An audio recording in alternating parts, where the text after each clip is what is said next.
talking about our new candidate, some disagreement, but I'd like to believe there's one thing everyone in this room can agree on. And that is for 7 years we have lacked character, consistency, and leadership in the White House. And that's led to the demise of America's prosperity and leadership in the world.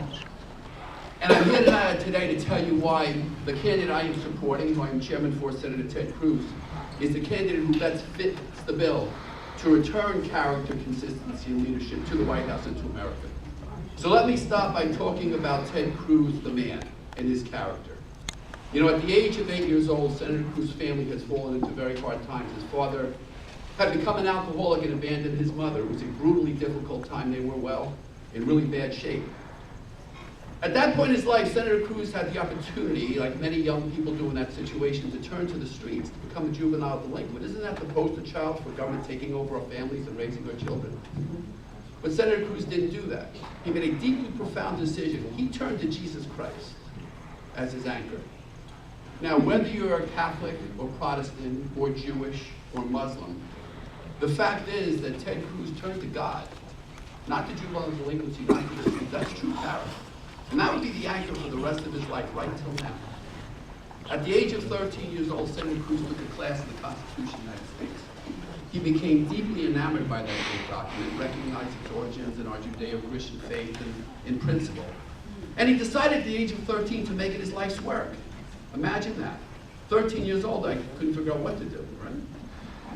He memorized the document verbatim. He memorized the Constitution of the United States by heart, and spent the next teenage years of his life crisscrossing Texas, lecturing on the Constitution to adults at Rotary clubs and chambers of commerce on the meaning of that great document. He decided he wanted to make that document as his career. And he said to do that, he had to put himself through the best universities possible. He wanted to go to Princeton. His family had gone bankrupt, no money. So Senator Cruz got 2 jobs, made the money, earned some scholarships and grants, and put himself through Princeton University, where he graduated cum laude as the nation's top college debater as well. He then went on to Harvard University, where he graduated summa cum laude. Alan Dershowitz, by no means the great jurist, by no means a conservative, has described Ted Cruz as his most brilliant student ever. Summa cum laude. Now here's character. He went through Princeton University and Harvard and still came out a conservative.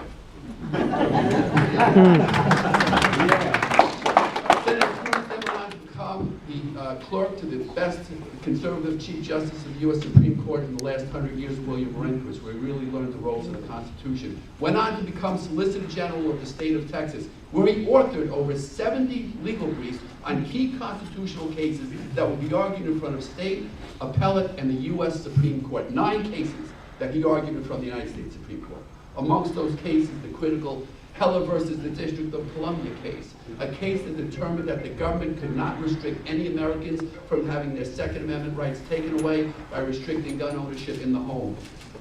We won that case by 1 vote because of Ted Cruz, and kept the Second Amendment from being wiped away forever for the Bill of Rights. Ted Cruz wrote the legal brief and argued the case in front of the U.S. Supreme Court to defend the right of the state of Texas to display the 10 Commandments on state government property, a profound protection of our freedom of religion.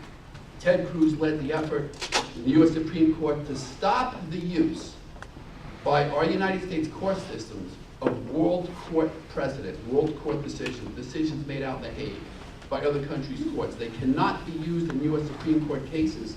Ted Cruz won that case. Ted Cruz defended our sovereignty to the rest of the world. That's true leadership. That's true consistency. Then he went on to the U.S. Senate, where he led the effort to stop the infamous Chuck Schumer Gang of 8 amnesty bill, where he's led the effort to stop the Iranian treaty, even holding a rally in Washington, D.C., which even Donald Trump had to attend. And he led the effort against Obamacare. Guys, you all know I ran against Cory Booker in a historic battle in 2013. A massive effort. In June, when the campaign started, when Frank Lautenberg died, Cory Booker had about a 40-point lead and $6 million in the bank. We went into that race knowing that we had a difficult time ahead. Our strategy was to debunk the myth that Cory Booker was some great mayor. That was the first part of the campaign. The second part would start on October 1st, because that special election was October 16th. On October 1st, we would destroy Obamacare. That was the first day of Obamacare. Rick Perry came to New Jersey. That morning we did a massive rally in South Jersey, 500 to 1,000 people. Midday, Ocean County. Then we came up to Bergen County. When I got the call that Ted Cruz had just led the effort to shut down government and defund Obamacare, I knew that was a problem. On that day, folks, I had a 3.5% race with Cory Booker. We closed the gap. There was total turmoil in the Democrat Party. I knew this was an issue. If there's anybody in the state of New Jersey who should not be supporting Ted Cruz, it should be me. Because he's the reason I lost that race on October 16th. They kept government shut down right through October 16th. The government poll opened, the Senate opened the polls 15 minutes after 8 o'clock, the night of the election. We watched my poll numbers dropping back, but here's what I understand, is that Ted Cruz led the effort to defund Obamacare. So that was the best thing for this country, the best thing for the Republican Party, the best thing for every job producer in this room and every worker. He did what he had to do. It wasn't about my Senate race, it was about America. Ted Cruz has that kind of vision and that kind of leadership. Oh, so many Republicans said, oh, government shutdowns, we can't shut down government, it's the worst thing. A year later, Republicans would come back, win the US Senate, take a bigger hold of the House of Representatives, and get a Republican stronghold. Unfortunately, they flopped. So now we have a decision. How long is this going to go on about Ted Cruz? You went through the whole life story of Ted Cruz? That's enough already. We like to hear So I understand that, but what We want to hear him. I want to hear it. We all want to hear I it. want to hear it. Don't shut us down. The whole life story of Ted Cruz, do we need to hear that? Well, that's who I'm representing, sir, not your life story, which I don't care to hear. The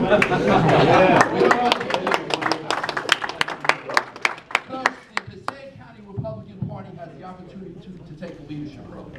You can nominate a candidate right now who will unite the Republican Party. You can make history by nominating the first Hispanic Republican major party candidate in American history and bringing the first Hispanic leader to the White House. Or you can nominate a candidate who will divide Americans, create hostility, blow off voters, and bring the Passaic County Republican Party to cataclysmic failure.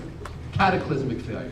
Ted Cruz will be the next president of the United States. I have no doubt about that. I hope you'll join me in supporting Senator Cruz, making him your nominee, a nominee you can be proud of, a nominee who brings character, consistency, and leadership to the White House. That's what this country needs.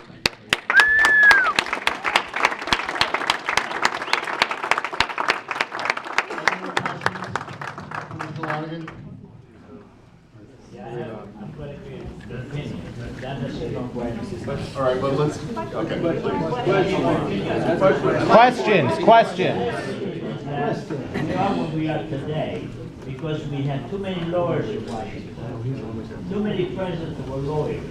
It's time for us to act the business person to get this country moving forward. We had enough lawyers in Washington. What do we need, a plumber? It's by the Thank you. Thank you for your opinion.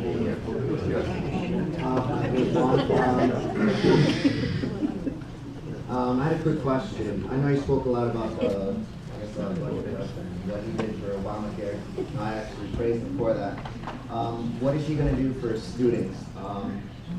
As one of the candidates has spoken before, you know, we outsource a lot from the U.S.